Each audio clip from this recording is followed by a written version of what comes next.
तर चला मित्रांनो, मी चालली होती शेतात, कारण आमच्या बैलांचा लंच टाईम झाला होता. मग विचार केला पाणी पण तर लागणार, मग या बादल्या हातात घेतल्या आणि थेट निघाले शेतावर.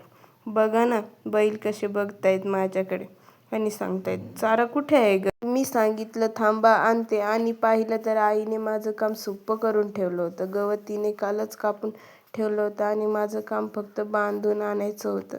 मग पटापट बांधलं आणि आले डोक्यावर ठेवून. जड तर लागत होतं, पण बैल आपल्यापेक्षा जास्त कष्ट करतात ना, मग त्यांच्यासाठी एवढं तर करावंच लागतं. दोघांना थोडं थोडं टाकलं आणि सांगितलं, निवांत खारे तोपर्यंत मी आलेच तुमच्यासाठी विहिरीवरून पाणी घेऊन. आणि कसं आहे ना, शेतात काम केल्यावर ना जिमला जायची पण गरज येत नाही, कारण की शेतात आपोआप सगळे व्यायाम होऊन जातात. मग पाणी काढलं आणि आले ते पण डोक्यावर घेऊन.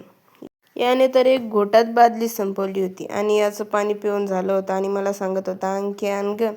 आणि हा सूर्य बघा ना, माझ्यापेक्षा तर जास्त चमकत होता. व्हिडिओ आवडला असेल तर लाईक करा, नसेल आवडला तरी पण लाईक करा. भेटूया पुढच्या ब्लॉगमध्ये, तोपर्यंत बाय.